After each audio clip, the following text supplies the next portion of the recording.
తెలంగాణ పోలీస్కి ఎవరు బాధ కలిగించకపోతే, ఎవరు ఇబ్బంది కలిగించకపోతే నిష్పక్షపాతమైన దర్యాప్తు ఏ రకంగా జరుగుతుంది అని చెప్పి ఆలోచించాలనంటే ఏ సంకోచం లేకుండా చెప్తున్నా. ఏంది తెలుసా, సెక్షన్స్ మొన్నటిదాకా బెయిలబుల్ ఉండే, తర్వాత స్టేట్మెంట్ ఇన్న తర్వాత నాన్ బెయిలబుల్ తీసుకొని వచ్చే చూడు తెలంగాణ పోలీస్ అని చెప్పి మనం మాట్లాడొచ్చు. నిన్న కోర్టులో కూడా జరిగిన సన్నివేశాలు మనం చూస్తే మేజర్ కాదు మైనరే అని నిర్ధారించింది కూడా మన తెలంగాణ పోలీస్.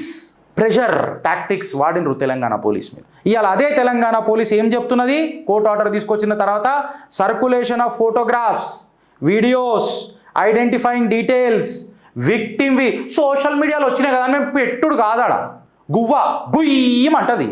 సమజ్ అవుతుందా? సినిమా డైలాగ్ అనుకోకుర్రి. బాధ్యత అయి మాట్లాడుతుంది.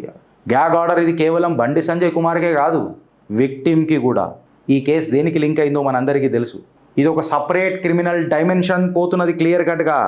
నువ్వు ఐడెంటిటీ డిలీట్ ఎందుకు చేసిర్రా వాళ్ళని అడుగుతున్నా. నీకు తెలుసా నవీన్? డిలీట్ చేస్తుర్రు ఇప్పుడు. నా దగ్గర స్క్రీన్ షాట్లు లేవా, మా దగ్గర స్క్రీన్ షాట్లు లేవా, నేను వదిలిపెట్టా అని చెప్పి పోలీసు వాళ్ళు కూడా మాట్లాడుతున్నారు. కరెక్టా రాంగా? పోలీసు వాళ్ళు అదే అంటారు కదా, ఆల్రెడీ కొన్ని యూఆర్ఎల్స్ మీద చర్యలు తీసుకుంటున్నారు. ఇలా గిరీష్ గారు మాట్లాడతలేడు, పోలీసు వాళ్ళు మాట్లాడుతున్నారు మేము వదిలిపెట్టామని.